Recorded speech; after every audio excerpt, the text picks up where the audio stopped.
esse material que foi colhido nesse laptop, ele ajuda a esclarecer muita coisa, mas ele não é necessário para provar a aliança PT-FARC. Essa aliança já está provada há muitos anos, eu já disse isso milhares de vezes, eu repito, está provada há muitos anos pelas atas do Foro de São Paulo e pelas atas dos seminários da revista América Livre. O Foro de São Paulo é a maior organização política que já existiu em toda a história do continente latino-americano. Ele reúne lá uns meia dúzia de chefes de Estado, tá certo?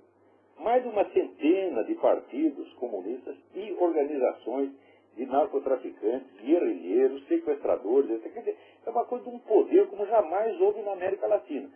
Agora, além do Foro de São Paulo, tem essa segunda estrutura, esse segundo canal de comunicação, que eram os seminários da América Livre, que não são seminários do Foro de São Paulo, são promovidos pela revista, são independentes também.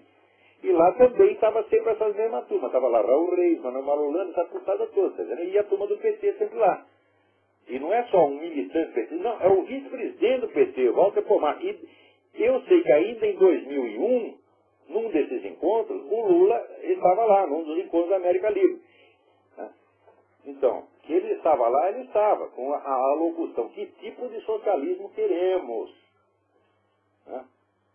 Então, sabe, houve um tempo durante a campanha que eu dizia, ele está falando para esse da campanha, então a campanha ou estava no fim ou estava em curso. Então, o Lula estava lá, como ele não encontrou Raul Reis, não encontrou Manuel Marolanda, não encontrou ninguém da parte do Mir chileno.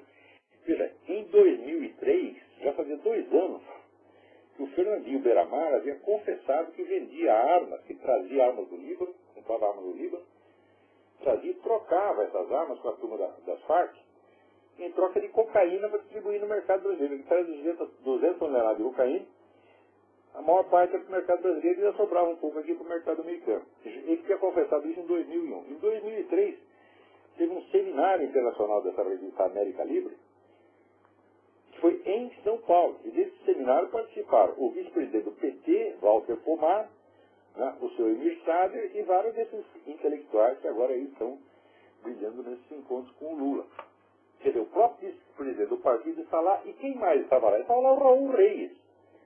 Raul Reis é aquele comandante das Farc que, um pouco antes, havia dado uma entrevista dizendo, à Folha de São Paulo, dizendo que o principal contato das Farc no Brasil era o PT, e dentro do PT, especialmente a pessoa do seu Emir Sader, que era o maior teórico petista. Então, como é que o PT não tem contato direto com essa gente das Farc?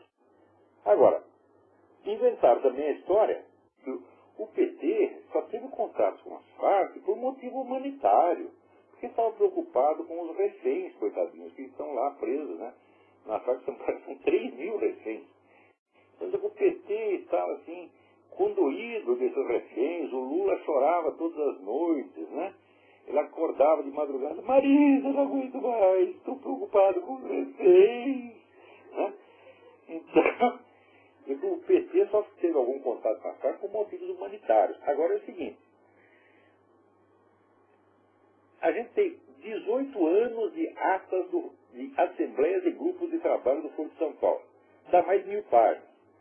E você tem aí 21 números da revista América Livre, que é uma outra estrutura. A revista América Livre fazia o seu próprio seminário, seus próprios encontros internacionais, reunir toda essa putada lá. Eu li tudo. Não tem uma palavrinha a favor dos coitados dos reféns. Quer dizer, se estiver tão preocupado, né? Estou preocupado com os reféns, então por que você não fala alguma coisinha com aquele que os mantém prisioneiros, né? Todas essas oportunidades, o Lula lá durante 16 anos presidiu essa merda, né? Não apenas não falou nenhuma palavra a favor dos reféns, mas não disse uma única palavra contra o terrorismo. No movimento comunista há uma longa tradição de articulação ou concomitante ou alternada, né? Ou explícita ou implícita, dos meios de luta legais com a violência criminosa. Isso desde Lenin, sempre foi assim, em todo lugar é assim. Você sempre tem onde a parte clandestina da atuação e tem a parte pública. Sempre teve. Né? E o comando da operação, por regra leninista, que ainda está em vigor, Ele está sempre na parte clandestina. Quer dizer que o que você vê da atuação pública não é o mais significativo. O comando está sempre no subterrâneo. Né? E isso ali no Foro de São Paulo é bastante visível. Porque enquanto eles estavam fazendo essas campanhas, etc., prosseguiam o narcotráfico, os sequestros, assassinatos, contrabando de armas, etc., etc. Ao mesmo tempo que prosseguia isso, a outra parte, que é a parte legal e aparentemente decente, o que fazia? Ela não dava tiro, ela não fazia sequestro, mas ela fazia a proteção legal e política para os envolvidos nas atividades violentas. Né? Qualquer militante do MIR chileno, dos sequestradores, ou das Farc, que fosse preso no Brasil, imediatamente havia mobilização nacional para defender o sujeito. Não foi só no caso do Medina, não, do chamado Padre Oliveira Medina. Com os sequestradores da Bílio Diniz e do Oscar Oliveira foi a mesma coisa. Qualquer um dessa gente. Esse é acordo, meu Deus do céu. Quer dizer, tem um lá que está dando tiro e o outro está dando respaldo legal, jurídico, jornalístico, etc., para livrar a barra do cara. Sempre foi assim, a coisa mais lógica do mundo. Agora, se essa colaboração não configura um crime de formação de quadrilha, eu não sei o que configura, que raio de coisa, que raio de fenômeno, que nome vamos dar para isso.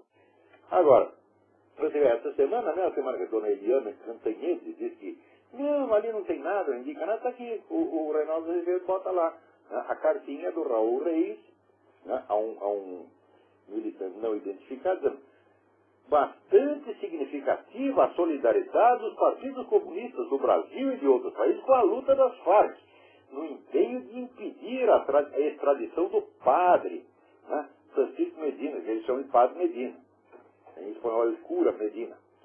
Existe no Brasil um importante grupo de amigos solidários conosco, no qual há sindicalistas, professores, congressistas, ministros, advogados e personalidades ocupados e pressionados pela libertação imediata de Camilo, que é o codinome lá, um dos codinomes do Oliveira Medina. Não só lutaram pela libertação dele, mas arrumaram lá um emprego para a mulher dele para quebrar o galho. Quer dizer, se isso não é ajuda, o que é, meu Deus do céu? Agora, olha aqui. Atenção. Se tem alguma autoridade, alguém disse isso, talvez não tenha no momento, mas depois na versão que fica gravada, alguém vai ouvir. Tem seus deputados, seus senadores, né, seus donos de jornais, juízes do Supremo Tribunal Federal, né, comandantes militares, né, intelectuais. Aqui, minha gente, eu não estou falando de nenhum Fiat Elba. Eu não estou falando de nenhuma doação de R$1.000 para a Fundação Procarente de Canapi. Eu não estou falando de nenhuma daquelas merdinhas perante as quais os senhores se mostraram tão indignados no tempo do Collor, a ponto de caçaram o presidente, forçá-lo à renúncia. Tá certo? Então vocês ficavam indignados porque deu R$1.000 para a Fundação Procarente. Agora eu estou falando aqui, tá certo, da maior articulação, do maior concurso de crimes observado ao longo de toda a história latino-americana, envolvendo sequestro, envolvendo manter, vamos dizer, em cárcere privado 3.000 pessoas. Sem contar, vamos dizer, todos esses contatos que tem das Farc treinando a turma do MST para fazer guerrilha urbana, das Farc treinando a turma do PCC, enquanto a Farc treina o PCC para matar vocês, desgraçados.